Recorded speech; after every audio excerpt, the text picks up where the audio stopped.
everyone, it's Moa aka Swedish Whiskey Girl, and today we're here with another Scotch whiskey. So this is a single malt from the Highlands. It's from the distillery Tomatin, which is located close to Inverness. And Tomatin's the name of the old Scottish Gaelic way of saying hill of juniper.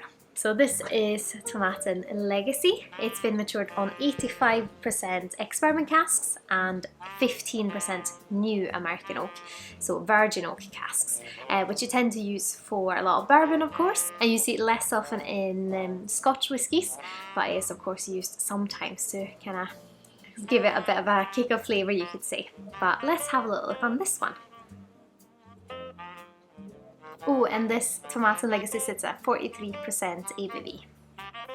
It has such a lovely bourbony nose, not in the way that it's similar to a bourbon. It just has those lovely kind of fruity vanilla tones. It's like almost a bit like banana and a little bit of coconut as well. It's like a mixture between like green apples, coconut, banana, and mango perhaps as well. Very, very fruity note. To me, it also, on the nose, it gives me this feeling of quite a thick mouthfeel.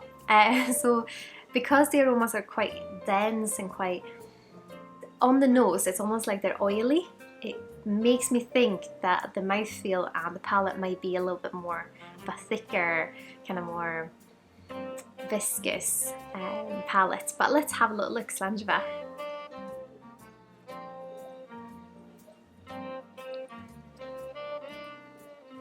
And it does have that thicker mouthfeel, which is so nice.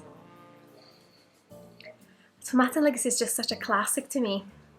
It's something when I worked behind the bar that you would kind of recommend to someone who maybe wasn't so keen on whiskey, hadn't tried it before, just wanted something super fruity.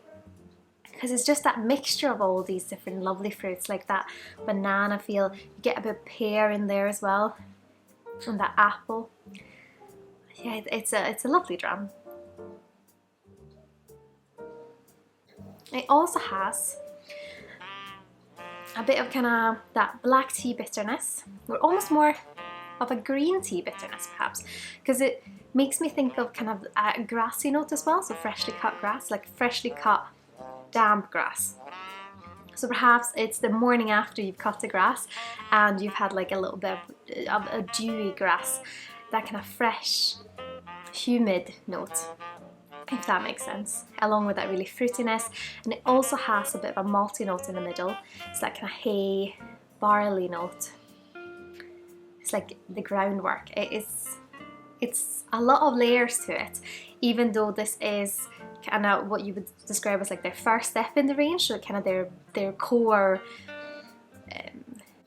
So that the Tomatin Legacy is what you would call like the entry-level whiskey for them, because it starts with a non-age statement, which is this Tomatin Legacy, and then you get up to an age statement and it just kind of progresses from there. But even though it is an entry-level Scotch, it's full of flavour. It has a really lovely layers of that kind of the grassy note, the cereal note, and the fruitiness. It just blends together and makes something that's really interesting, as well as kind of smooth and easygoing. Definitely a bit of coconut as well. It does have that kind of lovely sweetness of maybe a bit like marshmallows, or it could be that kind of thicker mouthfeel that makes me think of that, because it's just, it has like a sugary stickiness to it, but without being too much. Like raisins tend to be chewy and sticky, but this is more kind of just sugary thick, if that makes sense. I do love a dram with that kind of thick mouthfeel. It just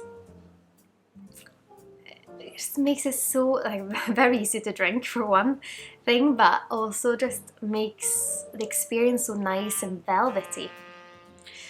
I watched the Lockdown Whiskey Festival with Scott from Tomatin the other day, and he said he likes to do a kind of little drink with Tomatin Legacy where he blends equal parts Tomatin Legacy, apple juice or sparkling apple juice, and some Earl Grey tea, which absolutely sounds amazing because I think you get a little bit of an appley note in this, which I think goes really well with the apple juice, and then you get that kind of tea bitterness as well. So I can't wait to try that. Maybe next weekend it will be my drink of choice. Yeah, of course I can imagine it being lovely in a highball as well.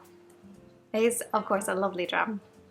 I would of course love to hear if you have tried Tomatin Legacy before, or another Tomatin perhaps as well, or if you've been to distillery. I have not yet been, but I would love to go one day because it does seem like a fascinating distillery to visit.